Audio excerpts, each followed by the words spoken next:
Dalam hidup ini, terkadang, yang paling kita rindukan, justru menyimpan rahasia paling menyeramkan. Kisah ini tentang seorang pemuda yang selama bertahun-tahun menanti kakeknya pulang dari ladang, namun sang kakek tak pernah kembali. Bertahun-tahun kemudian, saat ia sudah tumbuh dewasa, ia dihadapkan pada kejadian mengerikan, teror makhluk tanpa kepala yang selalu mengintainya. Tapi siapa sangka, setan kepala buntung itu ternyata adalah kakeknya sendiri. Malam itu bukan malam biasa. Angin membawa bau anyir yang menyesakkan dada, dan suara langkah kaki terdengar tanpa bayangan yang mengikuti. Ini bukan sekadar cerita horor. Ini tentang kehilangan, tentang janji yang tak pernah ditepati, dan tentang cinta yang salah arah, hingga menuntun seseorang menyeberang ke dunia yang seharusnya tak dijamah manusia. Aku akan ceritakan padamu kisah yang nyaris tak pernah diungkap siapapun, dan mungkin setelah kau dengar ini, kau akan lebih hati-hati bila melihat bayangan yang tak punya kepala. Karena bisa jadi, itu bukan hantu sembarangan, bisa jadi, itu keluargamu sendiri. Dengarkan baik-baik, dan jangan matikan lampu. Sebelum memulai kisahnya, pasang earphone-mu, biar horornya terasa lebih nyata. Kalau kamu suka cerita kayak gini, jangan lupa like, komen, subscribe, dan share ke teman-temanmu. Lorong Misteri selalu punya kisah yang siap bikin bulu kuduk merinding. Malam itu hujan turun pelan, seperti suara tangisan yang ditahan oleh langit.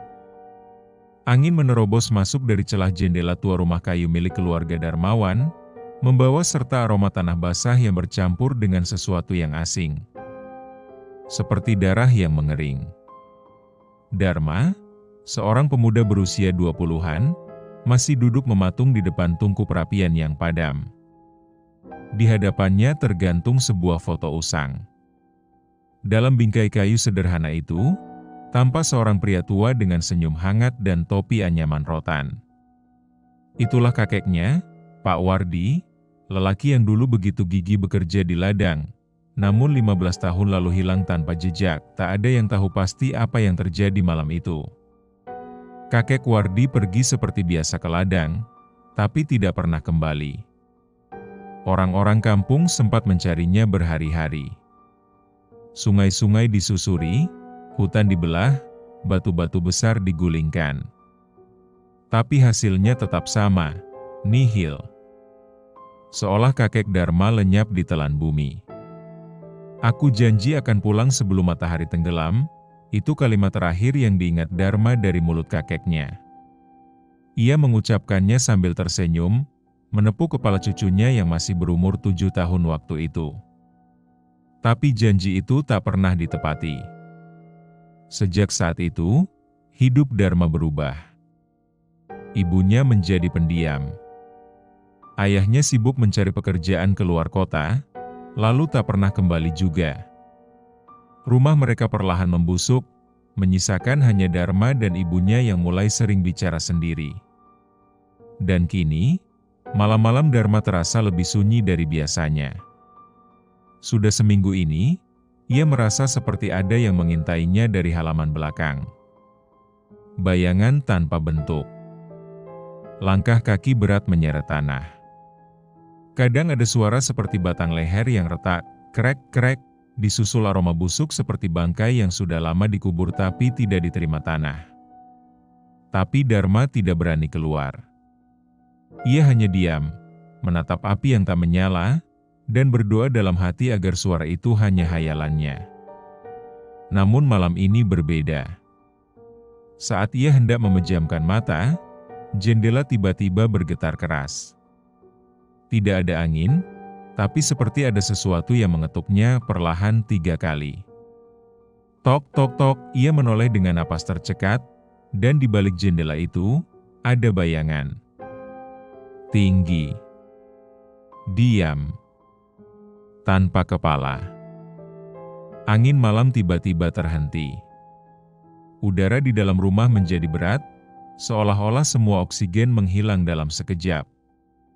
Darma berdiri perlahan dari tikar usang yang telah menempel di kulitnya selama berjam-jam. Suara detak jam dinding mendadak terdengar begitu keras, mengalahkan suara hujan yang mulai reda di luar. Bayangan itu masih di sana. Tak bergerak, tak berkedip, meski tak punya mata. Hanya berdiri, tepat di balik jendela yang berembun. Bentuknya tinggi, lebih tinggi dari rata-rata manusia. Bahunya lebar, tubuhnya kekar, tapi tak ada kepala di atas lehernya. Hanya luka terbuka menganga, seolah kepala itu terpotong paksa, dan darahnya tak kunjung kering. Dharma mencoba mengatur napas. Kedua tangannya gemetar. Keringat dingin membasahi pelipis meski udara menusuk tulang.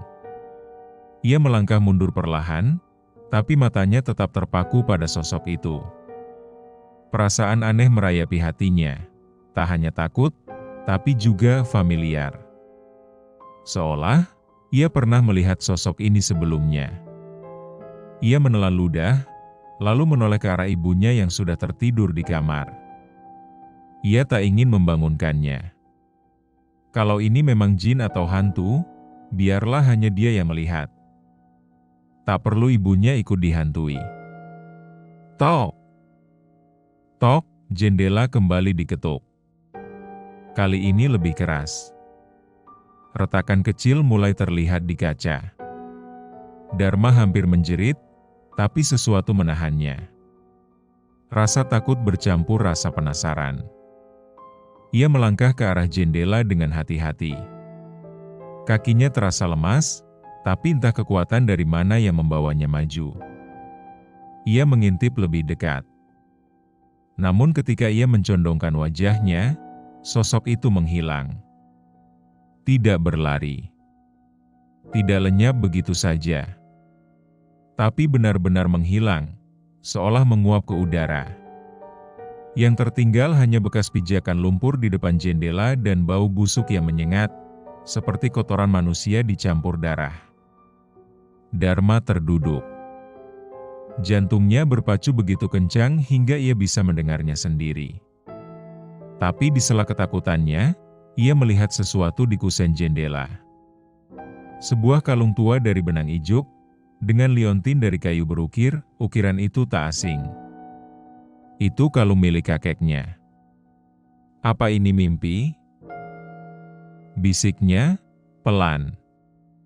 Tapi hawa dingin yang menusuk kulitnya nyata. Dan air matanya yang jatuh saat menggenggam kalung itu, juga nyata. Mata Dharma masih tertuju pada kalung tua yang kini ia genggam erat di tangan. Benda itu kecil, tapi terasa berat. Bukan hanya karena bentuknya, tapi karena kenangan dan misteri yang menyertainya. Liontin dari kayu itu dipahat membentuk simbol aneh, seperti mata yang menangis, dikelilingi oleh duri. Ia ingat betul, waktu kecil kakeknya selalu memegang kalung itu saat berdoa di belakang rumah, menghadap arah matahari tenggelam. Tapi Dharma tak pernah tahu artinya. Dan setiap kali ia bertanya, kakeknya hanya menjawab singkat, kalung ini pelindung.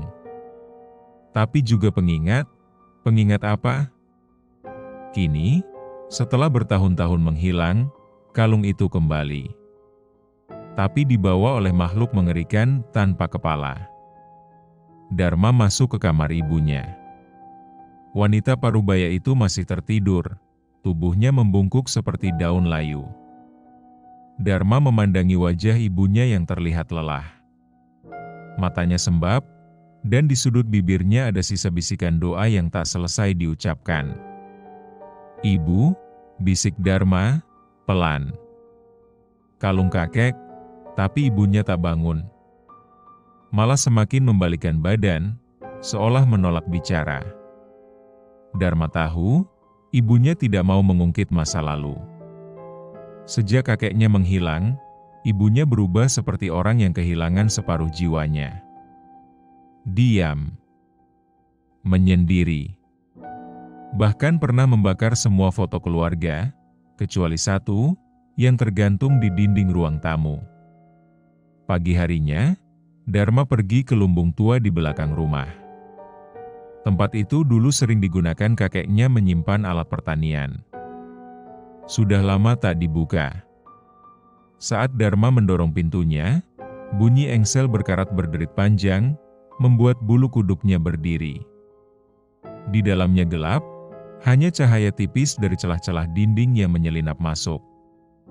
Debu beterbangan, dan aroma kapur barus bercampur kelembapan membuat dada terasa sesak. Tapi Dharma melangkah masuk. Ada sesuatu di sana, ia yakin. Ia menemukan peti kayu tua di pojokan. Di atasnya tertutup kain goni. Saat ia membuka, matanya membelalak. Di dalamnya ada benda-benda aneh. Selembar kain kafan lusuh dengan bercak merah, kitab kuno dengan huruf aksara Jawa kuno, dan sebotol kecil minyak berwarna hitam pekat. Dan di bawah semua itu terselip sebuah buku harian. Dharma membuka halaman pertama, dan di sana tertulis, catatan Wardi, jangan dibaca siapapun kecuali darah dagingku sendiri. Tangannya gemetar. Tapi ia tahu. Ia harus tahu kebenaran. Jari jemari Dharma perlahan membuka halaman pertama dari buku harian itu. Kertasnya sudah menguning, ujung-ujungnya sobek, dan sebagian tinta mulai pudar. Tapi coretan tangan itu masih bisa dibaca, dan Dharma tahu pasti, itu tulisan kakeknya. Tulisan yang dulu sering ia lihat di buku catatan kecil saat sang kakek mencatat hasil panen dan jadwal tanam. Namun isi buku ini, bukan tentang sawah. Malam Jumat Legi, bulan mati.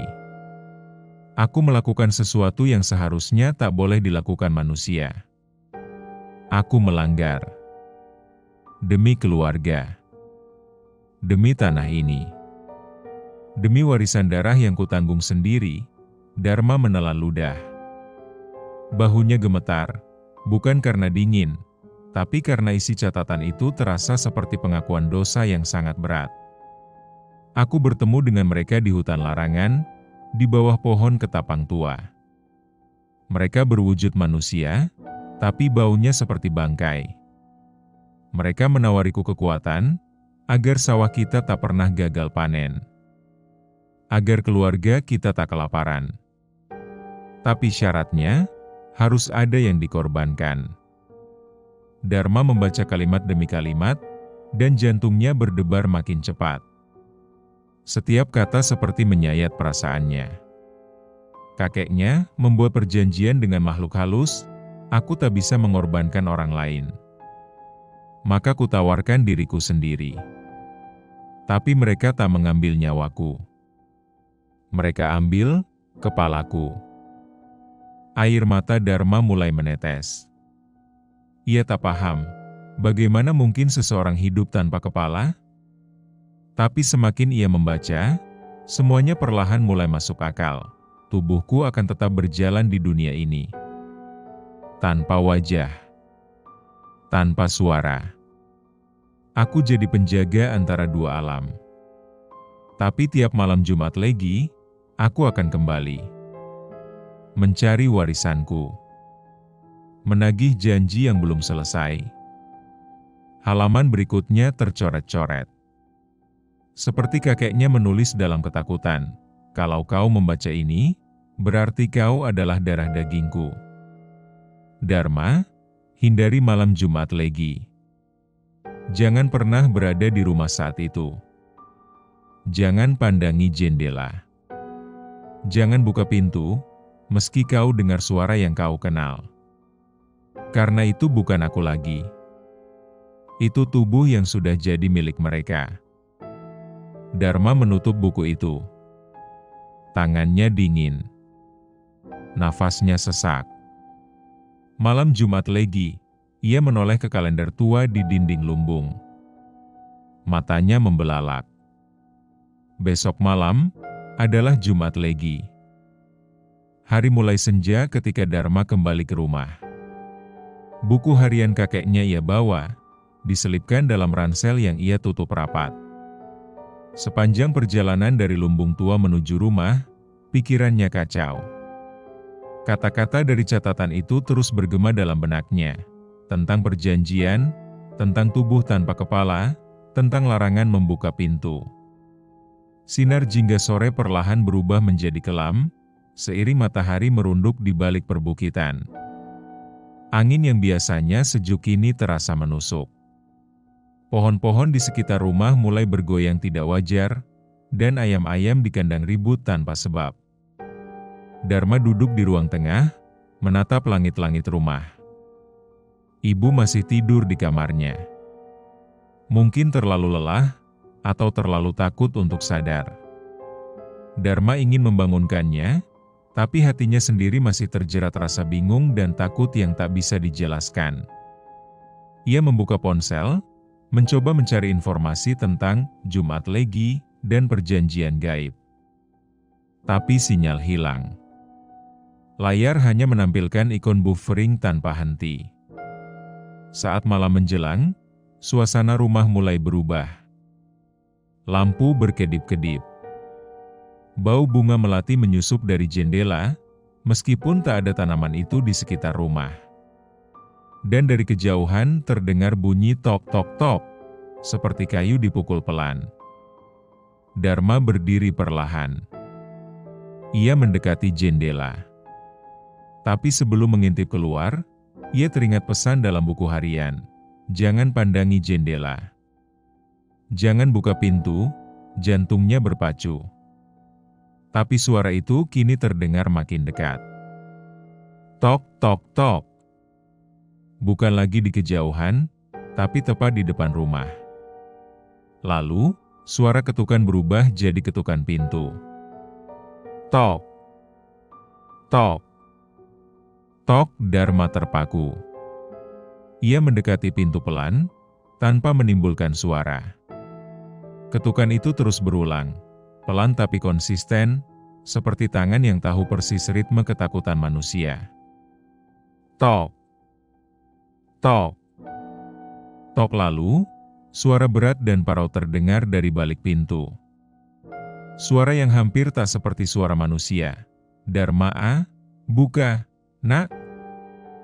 "Ini kakekmu?" Tubuh Dharma membeku. "Tidak. Itu bukan kakek. Itu suara dari tubuh yang sudah dijual kepada alam gaib."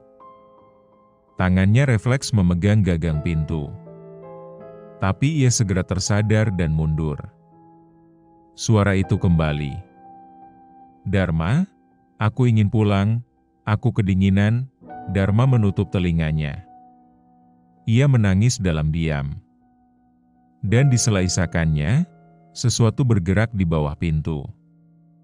Bayangan hitam perlahan merambat masuk, bentuknya bulat, dan sangat jelas, itu kepala. Tapi bukan kepala manusia. Bab selanjutnya akan membawa Dharma dalam ketegangan yang lebih dalam, sebuah malam panjang yang memaksanya berhadapan langsung dengan sosok tanpa kepala yang tak hanya datang untuk menakutinya, tetapi ingin mengambil kembali sesuatu yang pernah dikorbankan. Bayangan itu bergulir perlahan, seperti bola yang dilempar pelan dari luar rumah. Tapi bukan bola. Bukan pula hewan. Ia memiliki mata yang menatap kosong, mulut terbuka seakan ingin bersuara, dan kulit yang mengelupas seperti bekas luka bakar lama. Kepala itu tanpa tubuh. Dharma menahan napas. Tubuhnya menempel di dinding, lututnya mulai gemetar. Bayangan kepala itu berhenti tepat di bawah celah pintu, setengahnya terlihat menyembul ke dalam. Matanya kosong, tapi jelas mengarah ke Dharma. Untuk sesaat, dunia seolah membeku. Tak ada angin. Tak ada suara jangkrik. Hening. Lalu, "Dharma," suara itu terdengar lirih, seperti suara dari dasar sumur. Bukan suara manusia. Bukan pula gema. Tapi suara itu datang dari kepala itu, tanpa pita suara, tanpa dada, tanpa mulut yang bergerak. Dharma mundur perlahan, jantungnya berdentam nyaring. Tapi lantai kayu rumahnya berderit pelan, cukup untuk mengundang respons dari luar. Tok! Tok! Tok! Pintu kembali diketuk, kali ini lebih keras. Seolah tangan besar menghantam papan pintu tua yang sudah usang. Dharma ingat pesan kakeknya, jangan buka pintu. Tapi bagaimana jika pintu itu dibuka dari luar? Ia bergegas mencari paku, kursi, apapun untuk menyanggah pintu. Tapi begitu ia kembali, kepala itu sudah menghilang. Hanya menyisakan bekas licin di lantai, seperti lendir yang ditinggalkan lintah. Dan kemudian, dari balik pintu, tubuh itu muncul. Bayangannya tergambar jelas lewat celah-celah kayu. Tingginya tak wajar. Tubuh renta. Mengenakan baju lurik khas kakeknya. Tapi tanpa kepala. Lehernya bolong menganga, darah hitam masih menetes perlahan dari bagian atas tubuh itu. Tangan sosok itu terangkat perlahan. Jari-jarinya panjang dan gemetar. Ia menyentuh gagang pintu. Klek. Kunci pintu yang sudah lama aus mulai berputar sendiri. Dharma panik. Ia berlari ke arah pintu, menahannya dengan seluruh tubuhnya. Tubuh itu mendorong dari luar. Pelan, tapi kuat. Seolah dunia gaib memberi tenaga tak kasat mata pada tubuh tua itu. Kakek, mu. Suara berat itu terdengar dari sela pintu yang perlahan terbuka. Dharma menjerit dalam hati, tapi tak bisa bersuara. Ia hanya bisa menangis sambil mendorong pintu dengan sekuat tenaga. Dan tiba-tiba, pintu berhenti bergerak. Tekanan dari luar hilang. Suara aneh itu lenyap. Angin dingin kembali berhembus. Dharma jatuh terduduk, napasnya tersengal. Tapi saat ia mengintip lewat celah, tak ada siapapun di luar. Hanya kabut putih menyelimuti teras rumah. Namun, kepala itu kini sudah ada di dalam. Ia duduk diam di sudut ruangan. Menatap Dharma. Seolah menunggu.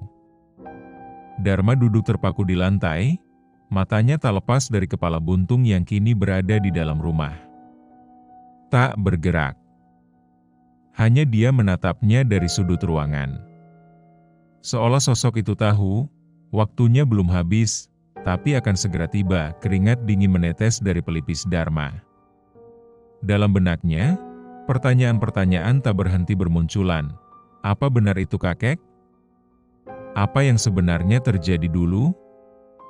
Kenapa perjanjian itu dilakukan? Dengan tangan gemetar, ia mengeluarkan buku harian tua yang tadi siang ia temukan. Ia duduk bersandar di dinding, menyalakan lampu meja, dan mulai membaca halaman-halaman berikutnya. Tulisannya makin kacau. Makin banyak tinta hitam menyebar tak beraturan, seperti tangan si penulis gemetar karena ketakutan. Aku tak punya pilihan. Mereka datang saat malam hujan itu.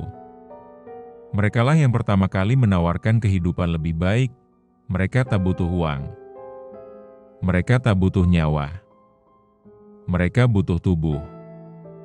Tapi bukan saat itu juga, mereka ingin warisan. Dharma memejamkan mata. Warisan. Ia mulai menyadari, kutukan ini bukan hanya milik kakeknya. Ia diwariskan, seperti pusaka. Seperti dosa darah. Aku menyerah. Istriku waktu itu sedang mengandung. Aku tak ingin kehilangan semuanya. Tapi aku tak tahu ternyata yang mereka ambil bukan aku, melainkan cucuku nanti. Jantung Dharma seperti berhenti berdetak. Tangannya perlahan menutup buku itu. Ia menatap kepala di sudut ruangan, yang kini seolah menunduk. Seperti malu, seperti menyesal. Kakek, apa benar? Ini salahmu? Tak ada jawaban. Tapi udara di dalam rumah terasa makin berat. Bau amis darah menyengat, bercampur dengan aroma dupa dan bunga kenanga. aroma yang biasa digunakan untuk pemanggilan arwah. Tiba-tiba, Dharma teringat sesuatu. Ada satu halaman di buku itu yang disegel.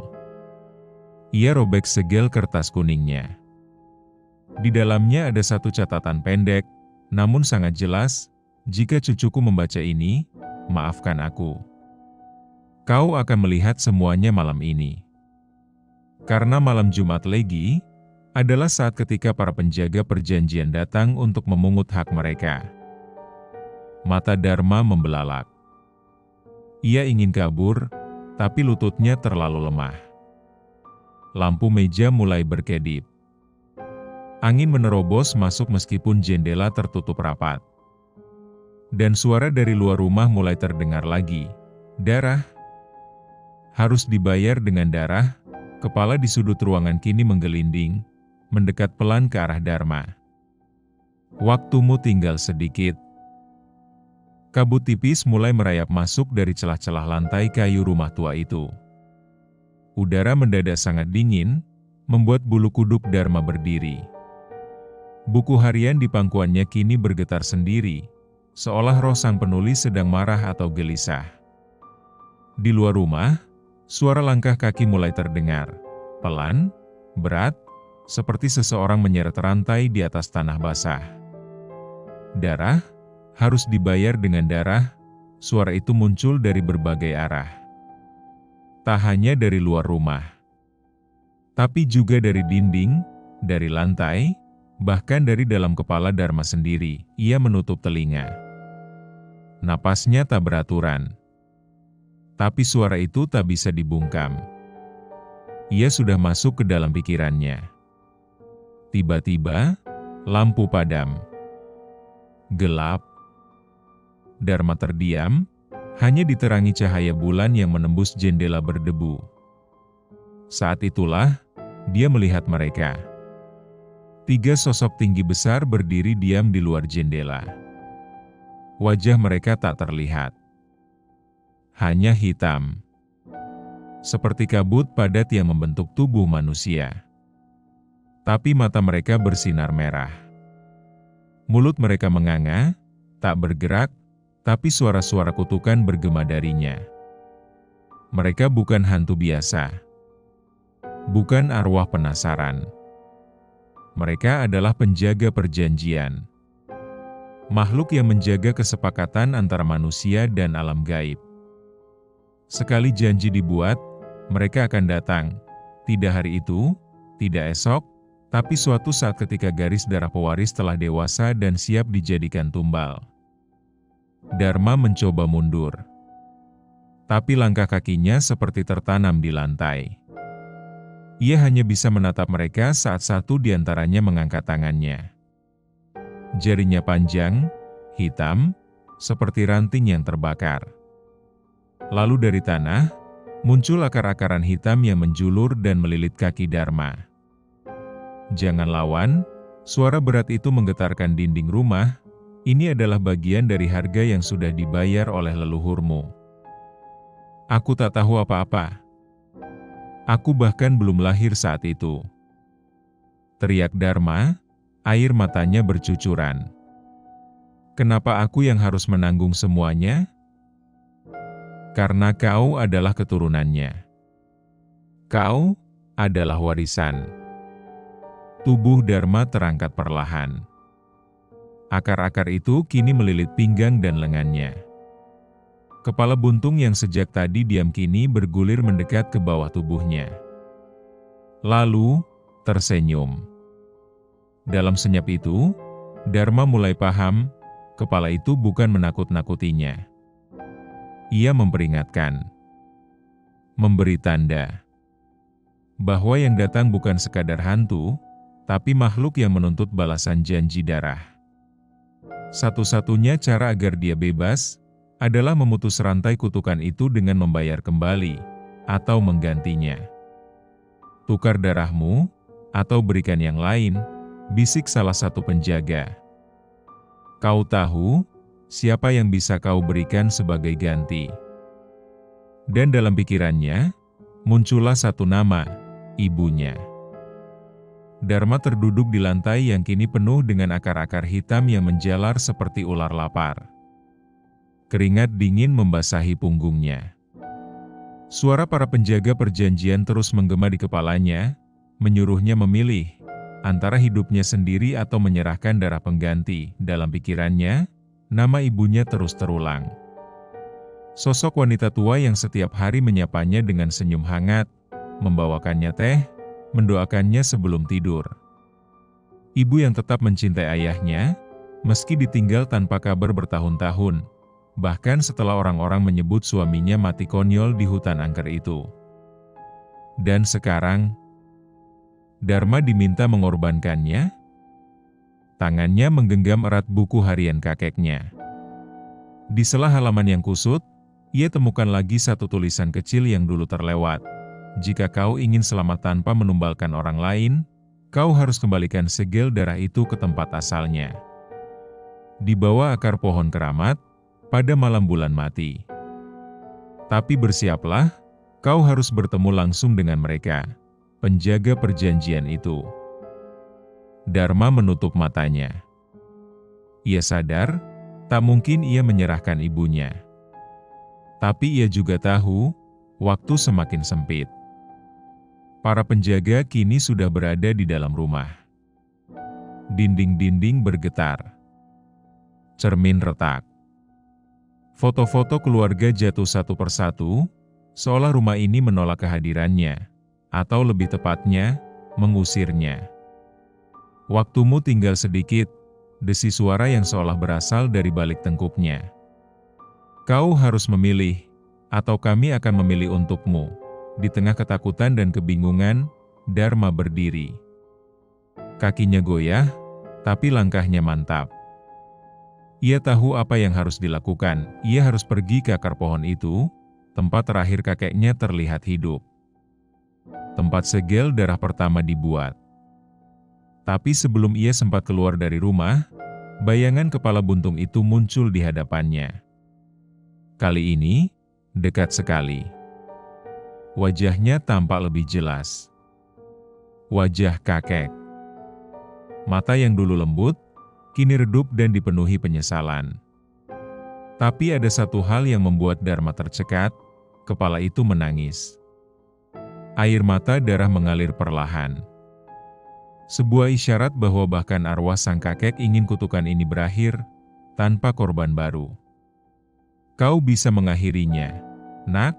Suara lirih yang muncul tanpa gerak bibir. Tapi jangan ikuti jejakku. Dengan tubuh gemetar, Dharma melangkah keluar. Udara malam menusuk kulit. Tanpa ia sadari, langit kini menghitam sempurna. Bulan mati. Dan saat ia menoleh ke belakang, rumah itu mulai berubah. Kayu-kayunya membusuk. Atapnya runtuh pelan-pelan. Seolah rumah itu hanyalah tiruan dunia nyata yang dibuat para penjaga untuk menjebaknya. Perjalanan Dharma baru dimulai. Ia harus kembali ke hutan tempat semuanya bermula. Tempat darah pertama ditumpahkan. Dan di sana, ia harus berhadapan langsung dengan kegelapan yang diwariskan oleh darah keluarganya sendiri. Langit malam tanpa bulan seperti lautan hitam yang membekap segalanya. Dharma berjalan sendirian menembus pekatnya hutan tua di belakang desa. Hutan yang dulu disebut larangan, tempat yang tak pernah berani ia dekati sejak kecil. Kini, suara-suara dari dalam hutan tak lagi hanya desir angin atau gesekan ranting. Ada desahan, bisikan, dan langkah-langkah samar yang mengikuti dari belakang. Dharma tahu ia diawasi. Tanah di bawah kakinya makin lembek, seperti berjalan di atas daging mentah yang basah. Bau amis menyeruak dari sela-sela akar pohon yang menjulang seperti tangan yang ingin mencengkeram. Kabut putih menari di sela-sela batang kayu, menyembunyikan bentuk-bentuk samar yang tak sepenuhnya manusia. Kembali, sebelum terlambat, ini bukan tempat untuk darah baru. Bisikan-bisikan itu muncul dari antara pepohonan. Tapi Dharma tak menghiraukannya. Dalam genggaman eratnya, Buku harian sang kakek menjadi petunjuk sekaligus kompas. Ia tahu arah pohon keramat itu, pohon tempat sang kakek dulu melakukan perjanjian kotor demi menyelamatkan keluarganya dari kemiskinan. Dan akhirnya, di sebuah lembah kecil yang dikelilingi pohon beringin purba, Dharma melihatnya. Pohon itu berdiri sendiri. Besar, hitam, dan seolah hidup. Akar-akarnya menancap ke dalam tanah seperti belenggu. Di bawahnya, ada cekungan tanah berlumpur berwarna merah, tempat darah dulu pernah ditanam bersama janji setan. Dharma mendekat perlahan. Keringat mengucur deras. Tangannya gemetar saat ia mengeluarkan buku harian dan membacakan mantra pemutus segel yang tertulis samar di lembar terakhir. Dengan darah warisanku, aku kembalikan janji yang tak kupilih. Tiba-tiba, tanah di bawahnya bergetar. Pohon itu mengeluarkan suara lenguhan seperti makhluk yang terbangun dari tidur panjang. Dari sela akar, muncul wajah-wajah samar, makhluk gaib yang terikat perjanjian dengan manusia. Lalu, akar itu menyerang. Mereka melilit kaki Dharma, menariknya ke dalam lumpur. Matanya terbuka lebar, tubuhnya tertarik perlahan, seperti hendak ditelan. Tapi di saat itulah, sebuah suara lantang menghentikan segalanya. "Lepaskan cucuku." Sosok kepala buntung muncul di balik kabut. Tapi kini, ia tak sendiri. Tubuhnya yang dulu hilang, kini menyatu kembali. Kakek Dharma datang dengan tubuh lengkap, dengan mata menyala dan napas berat, penuh dendam dan cinta. "Aku yang membuat perjanjian. Ambil aku, lepaskan keturunanku." Suasana hening. Lalu akar-akar itu terdiam. Mereka ragu. Dharma yang setengah tenggelam berteriak, "Kakek, jangan!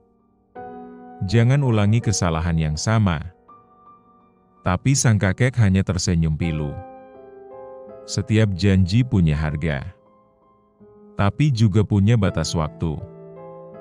Jika ada penyesalan, biarkan aku yang membayarnya, bukan kamu. Akar itu kemudian menembus tubuh sang kakek. Suaranya menggema menyayat malam. Tubuhnya bersinar, lalu menghilang perlahan, bersama seluruh makhluk penjaga dan kabut yang mencekik. Dharma terduduk. Napasnya berat. Ia selamat. Tapi dengan harga, jiwa yang akhirnya menebus dosa masa lalu. Dharma kembali ke desanya saat fajar mulai merangkak. Wajahnya kusam dan tubuhnya penuh luka yang tak tampak, tapi terasa menyesak di dada. Rumah tua yang dulu penuh kenangan hangat kini terasa asing. Di balik pintu, udara berat seperti menyelimuti setiap sudut ruangan. Ibunya menyambutnya dengan pelukan hangat, tanpa tahu apa yang sebenarnya telah Dharma alami. Namun, ada sesuatu yang berbeda dari Dharma malam itu. Sesuatu yang tak terlihat, tapi terasa. Sore itu, saat Dharma duduk termenung di teras, ia mulai merasakan hawa dingin yang tak wajar menyelinap ke kulitnya. Bayangan gelap melintas cepat di ujung matanya. Seperti bisikan halus dari dunia lain, sesuatu yang tak bisa dijelaskan dengan kata. "Dharma," suara serak terdengar dalam pikirannya. "Aku masih di sini."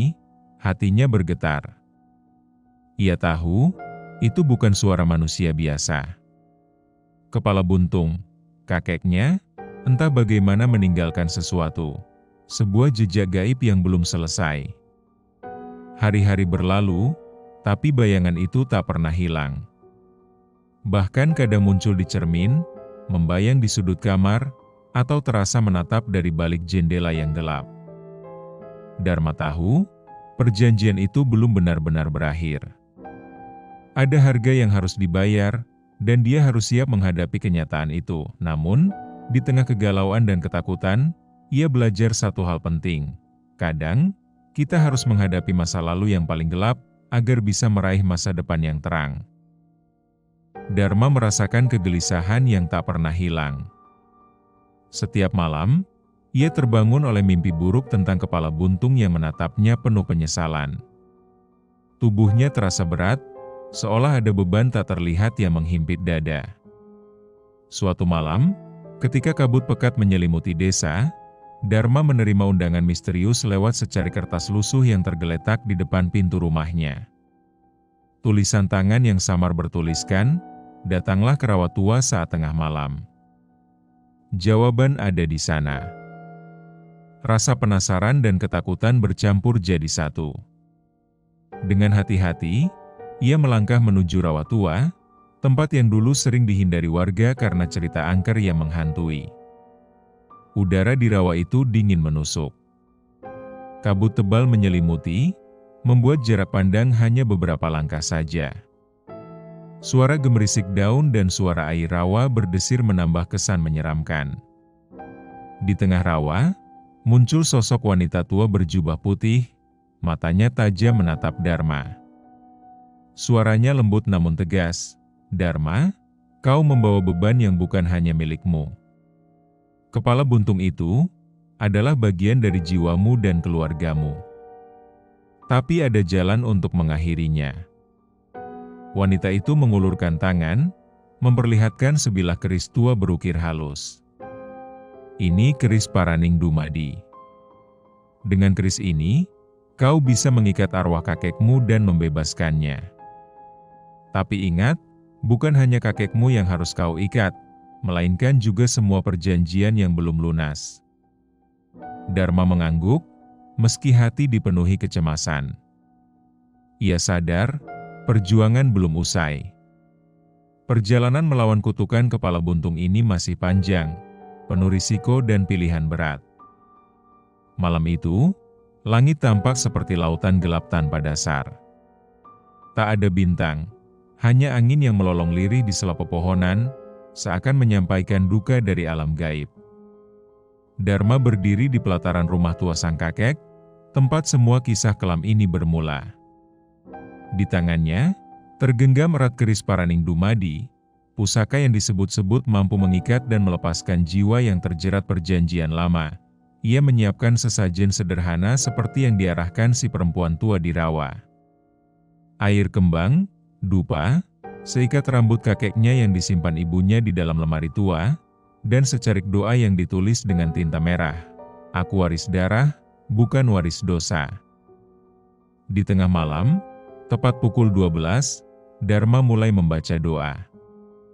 Getar suaranya menyatu dengan suara daun bergesekan, membuat malam makin pekat dan berat. Ketika bait terakhir doa diucapkan, angin berhenti. Sunyi. Dan tiba-tiba, tanah bergetar. Suara erangan muncul dari bawah rumah. Lalu sosok kepala buntung itu kembali muncul. Kali ini ia lebih utuh, tapi wajahnya tak lagi menyeramkan, justru terlihat sedih dan pasrah. Dharma terisak melihatnya. "Kek, aku tahu kau lakukan ini karena sayang sama keluarga. Tapi, dosa itu udah terlalu lama mengendap. Sekarang, biar aku bantu mengakhirinya." Sosok itu mengangguk perlahan. Dharma menghunus keris dan menusuk tanah di depan sosok itu. Cahaya merah darah keluar dari bumi, mengelilingi tubuh sang kepala buntung. Sosok itu menggeliat, tapi bukan karena marah, melainkan karena jiwanya mulai terlepas dari jeratan lama. "Terima kasih, Dharma. Jaga ibumu. Jangan biarkan dia tahu beban yang kakek wariskan." Dengan suara itu, tubuh sang kakek meleleh menjadi debu cahaya, lalu menghilang di telan malam. Keris di tangan Dharma berubah menjadi batu, lalu retak dan pecah perlahan. Dharma terduduk. Matanya sembab, tapi hatinya ringan. Untuk pertama kalinya dalam hidupnya, ia merasa bebas dari bayang-bayang kelam keluarganya. Namun dari kejauhan, samar, terdengar suara lain. Satu jiwa telah bebas, tapi perjanjian itu tak hanya dibuat dengan satu makhluk. Dharma mengira semuanya telah berakhir. Tapi malam itu, Setelah ritual pemutusan kutukan selesai, ia menemukan sebuah kotak kayu tua di bawah ranjang kamar almarhum kakeknya. Kotak itu terkunci, namun kunci kecil yang tergantung di leher ibunya ternyata pas membukanya. Di dalamnya, terdapat gulungan kain lusuh berisi tulisan tangan kuno dan foto hitam putih seorang lelaki muda, bukan kakeknya. Wajahnya keras, tatapannya tajam. Di balik foto itu tertulis, sumpah darah kedua. Satu dibayar dengan kepala, satu lagi dengan jiwa keturunannya. Hati Dharma mencelos. Ia belum selesai. Kakeknya bukan satu-satunya yang membuat perjanjian gelap. Ia menunjukkan kotak itu pada ibunya. Wanita itu pucat pasi, lalu ambruk di lantai sambil memeluk foto tersebut. Itu kakaknya ayahmu, ujar sang ibu terbata, dia hilang sebelum kau lahir. Tak ada yang tahu kemana dia pergi, tapi dulu dia pernah bicara soal memanggil kekuatan dari Gunung Salaka. Nama itu terdengar seperti guntur di kepala Dharma. Gunung Salaka, tempat keramat yang sering disebut dalam cerita rakyat, rumah bagi jin-jin kuat yang konon bisa mengabulkan keinginan dengan syarat berat. Malamnya, Dharma kembali bermimpi. Dalam mimpinya, ia melihat sosok pria muda dari foto itu berjalan dalam kabut, lalu berhenti di bibir jurang. Dari jurang itu, keluar asap hitam pekat dan tangan-tangan gaib yang menuntunnya masuk. Sebelum menghilang, sosok itu menatap Dharma dan berkata, "Darahmu terikat padaku. Kalau kau melepaskan satu ikatan, kau harus menanggung yang lainnya." Dharma terbangun dalam keringat dingin. Nafasnya berat, tapi hatinya mantap. Ia tak akan mundur. Jika ada warisan kelam lain dalam keluarganya, ia akan mengakhirinya, satu persatu. Pagi itu, langit di atas desa menggantung kelabu. Dharma memutuskan untuk pergi ke Gunung Salaka, tempat terakhir yang disebut dalam catatan masa lalu. Dengan hanya membawa bekal secukupnya, foto sang paman, dan doa ibunya yang berderai air mata, ia melangkah ke dalam hutan lebat yang mengelilingi gunung itu. Perjalanan tidak mudah. Jalan setapak nyaris tak terlihat, seolah Allah menyembunyikan jalannya dari manusia. Akar pepohonan melintang seperti tangan-tangan yang menahan langkah, dan suara-suara aneh mulai terdengar begitu matahari mulai tenggelam di balik kabut. Satu-satunya petunjuk Dharma adalah tanda aneh di peta tua dari dalam kotak, simbol lingkaran dengan mata di tengahnya, terletak di sisi barat gunung. Ia terus melangkah menuju arah itu, sampai akhirnya menemukan batu besar dengan ukiran simbol yang sama. Saat disentuh, batu itu bergetar pelan, dan kabut tiba-tiba menipis, membuka jalan ke sebuah gua tersembunyi. Di dalam gua, suasana begitu sunyi. Tapi di dindingnya, tergurat gambar-gambar aneh, manusia yang menyembah sosok hitam tinggi, dan sesajen berupa darah yang dituangkan ke dalam mangkuk batu. Dharma mendekat ke altar batu di tengah gua. Di sana, ia melihat sebuah jubah tua, masih utuh meski sudah puluhan tahun, dan di sampingnya, sehelai rambut manusia yang sangat panjang, terikat rapi dengan benang merah. Ketika Dharma menyentuh rambut itu, terdengar suara gemuruh, lalu suara berat yang tak berasal dari dunia ini menggema di seluruh gua. Ketika satu warisan ditebus, yang lainnya menuntut pembayaran. Kau datang membawa darah murni. Pewaris janji yang belum ditebus. Dharma mundur, gemetar. Di depannya muncul bayangan hitam menyerupai manusia, tapi tinggi dan tidak memiliki wajah. Suaranya menggema langsung ke dalam kepala Dharma, pamannya menyerahkan jiwanya untuk keturunan yang makmur. Tapi janji itu belum lunas. Sekarang, kaulah warisannya. Dharma menatap sosok itu dengan mata berkaca. Kalau aku harus lunasi, biar aku yang menghadapinya. Tapi jangan sakiti ibuku, jangan ambil siapapun lagi. Makhluk itu tersenyum samar, tanpa mulut, dan berkata pelan, "Bersiaplah. Karena yang menunggumu, bukan hanya aku." Udara di dalam gua mendadak menjadi tebal. Tidak hanya dingin, tapi berat seperti ada sesuatu yang menekan dada Dharma. Sosok bayangan yang tak bermuka itu berjalan memutar altar batu, meninggalkan jejak hitam setiap kali menyentuh tanah. Dharma terdiam, pikirannya kacau antara takut, bingung, dan tekad untuk menuntaskan segalanya. Tiba-tiba, dari balik dinding batu gua, muncul sebuah retakan cahaya ungu. Retakan itu berdenyut pelan seperti napas.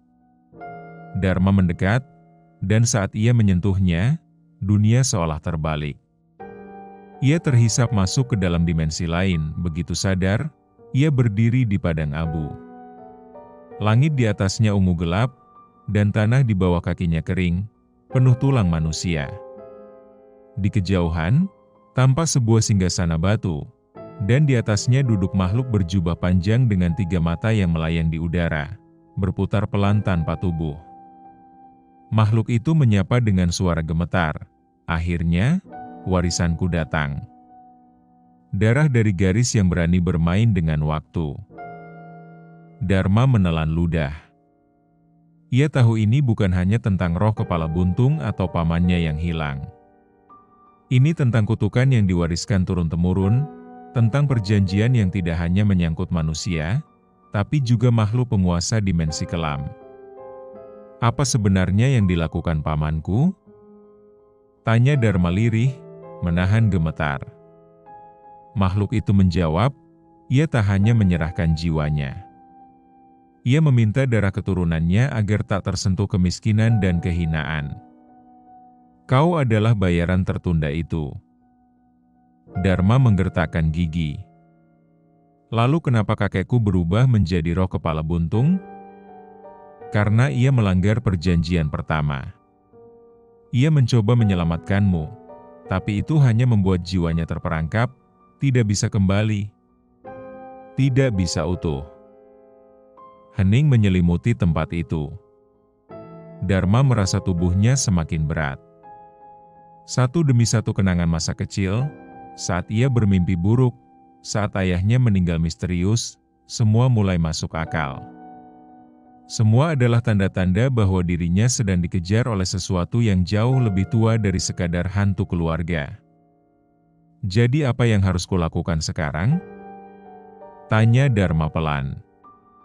Makhluk itu menjawab, "Perlahan, kau bisa menyerahkan dirimu, dan semua berakhir. Atau, kau bisa mencari mata ketiga yang tersembunyi di tubuhmu sendiri, dan menghancurkan rantai warisan ini. Meski risikonya, seluruh darah keturunanmu bisa lenyap." Dharma menatap makhluk itu. Pilihan yang diberikan bukan hanya tentang hidup dan mati, tapi tentang seluruh garis keturunan, masa depan keluarganya. Ia menguatkan hati. "Aku akan cari cara, tapi bukan dengan menyerah." Langkah Dharma tertatih saat ia kembali dari dimensi kelam ke dalam gua. Nafasnya berat, tubuhnya seperti kehilangan tenaga. Tapi kini matanya menyala oleh tekad.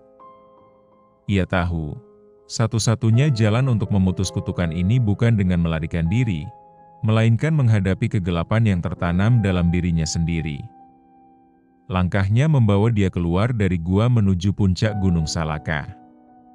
Di sana, langit hitam membentang, dan kilat menyambar tanpa suara. Ia tahu, untuk menemukan mata ketiga yang disebut makhluk itu, ia harus kembali ke asal, ke titik pertama hidupnya terikat dengan kutukan ini. Ia mengingat kembali cerita almarhum ibunya, tentang malam kelahirannya yang aneh, ketika suara tangisan bayi bercampur dengan suara gonggongan anjing dan kilatan petir padahal langit tak hujan. Malam itu, tubuh Dharma sempat membiru, lalu mendadak pulih setelah sang kakek memeluknya sambil membaca mantra.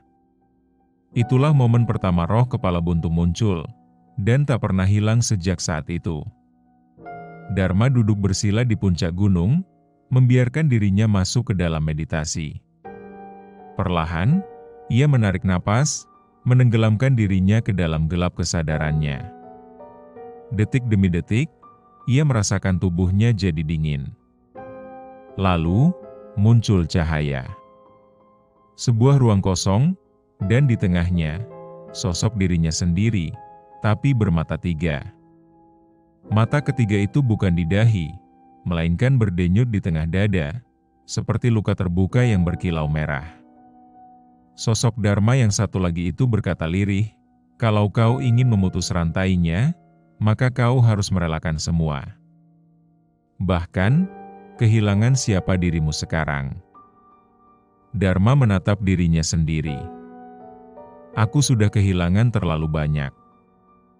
Tapi kalau ini caranya agar anak-anakku kelak tidak diburu hantu seperti aku, maka aku siap."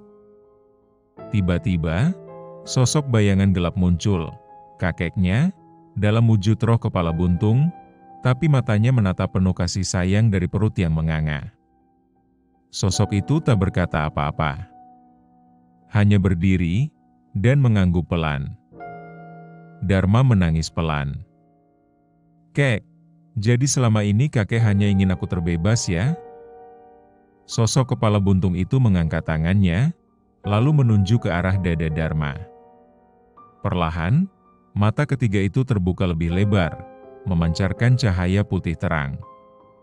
Dalam sekejap, seluruh tubuh Dharma terasa seperti terbakar dari dalam, bukan oleh api, tapi oleh cahaya kebenaran yang selama ini ia tolak. Ia berteriak. Kesakitan. Tapi tidak melawan. Dan di dunia nyata, di puncak Gunung Salaka, langit akhirnya terbuka. Hujan turun pelan. Hujan turun perlahan di puncak Gunung Salaka, tapi bukan hujan biasa. Airnya dingin menusuk tulang, seperti membawa sisa-sisa energi dari dunia lain. Dharma terbaring di atas batu basah, tubuhnya gemetar, napasnya berat seperti baru dilahirkan kembali.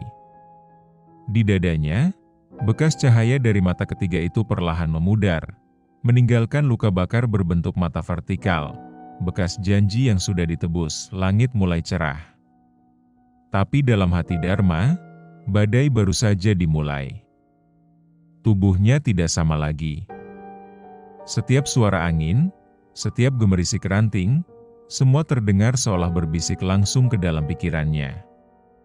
Ia mulai menyadari bahwa dengan membuka mata ketiga, ia bukan hanya memutus kutukan, ia juga mewarisi kemampuan untuk melihat apa yang tak bisa dilihat manusia lain.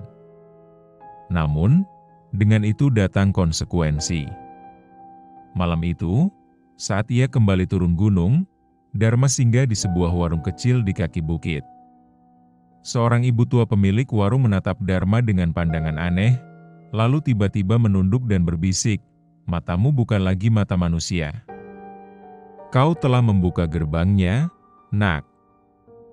Dharma terdiam. Ia hanya mengangguk, menyadari bahwa mulai saat itu, hidupnya tidak akan pernah normal lagi. Sesampainya di rumah, hal aneh mulai terjadi. Foto-foto lama di dinding, terutama foto almarhum kakeknya, berubah posisi sendiri, seperti berpaling dari arah Dharma. Cermin di ruang tamu memantulkan bayangan Dharma dengan mata ketiga yang masih terbuka. Walau saat ia berkaca langsung, matanya tampak biasa. Malam itu, Dharma bermimpi bertemu kakeknya lagi. Tapi bukan dalam wujud kepala buntung. Kini, sang kakek tampak utuh, mengenakan pakaian putih bersih, wajahnya damai. "Terima kasih, Nak, karena kamu, aku bisa pulang." Dharma berlutut dalam mimpi itu, menangis dalam diam. Kakeknya lalu berkata pelan, "Tapi ingat, kutukan itu hanya terputus darimu. Belum tentu dari garis darah lain. Kau harus menjaga generasimu sendiri, sebelum semuanya terulang." Pagi harinya, Dharma terbangun dengan peluh dingin. Ia tahu, tugasnya belum selesai.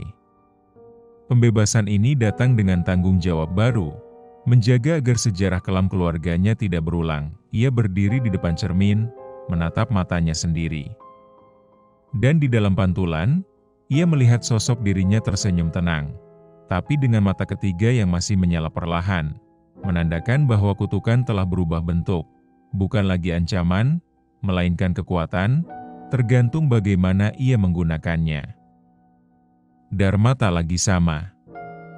Setelah malam itu, ia tidak hanya melihat dunia seperti orang biasa.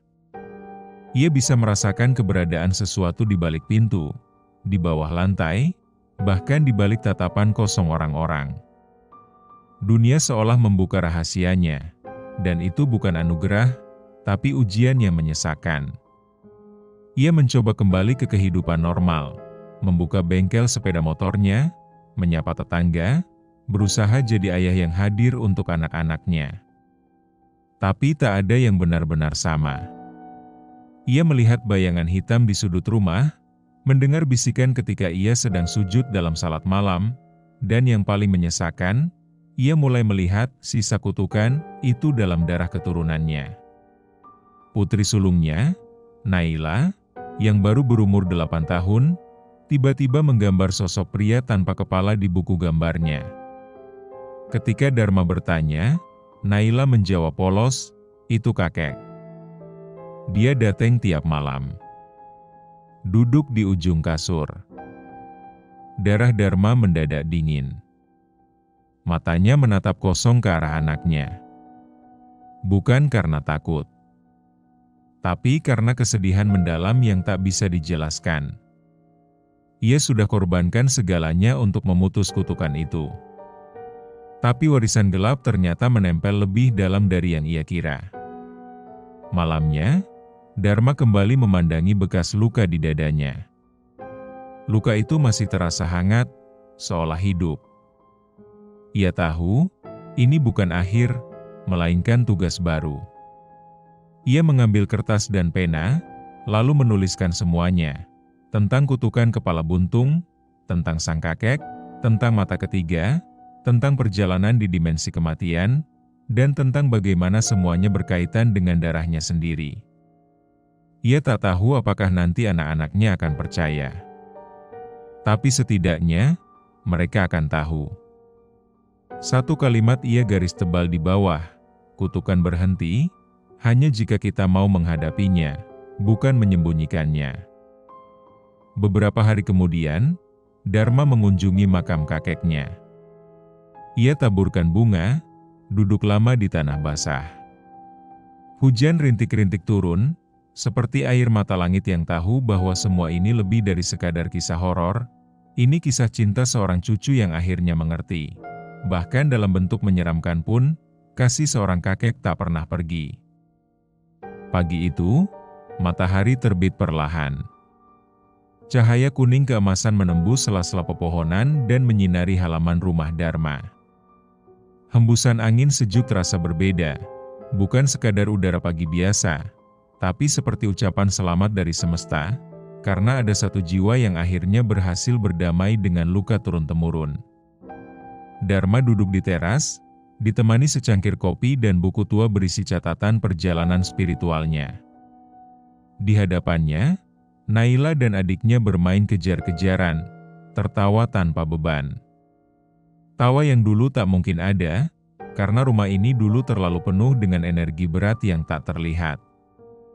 Kini, semuanya terasa ringan. Tidak sunyi, tapi hening yang damai. Di malam sebelumnya, Dharma melakukan hal yang belum pernah ia lakukan seumur hidupnya. Ia berbicara jujur kepada anak-anaknya. Tentang keluarga mereka, tentang kakek yang dulu hilang dan kembali sebagai sosok kepala buntung. Tentang dunia yang tak bisa dilihat, tapi nyata. Tentang kekuatan yang kini ia wariskan bukan sebagai kutukan, melainkan tanggung jawab. Naila menatap ayahnya saat itu dan berkata pelan, "Kalau begitu, aku harus belajar berani. Ya, ya?" Dharma mengangguk, air mata menetes tanpa ia sadari. Berani, dan berdoa. Karena kekuatan tanpa iman, bisa jadi malapetaka. Hari-hari berjalan.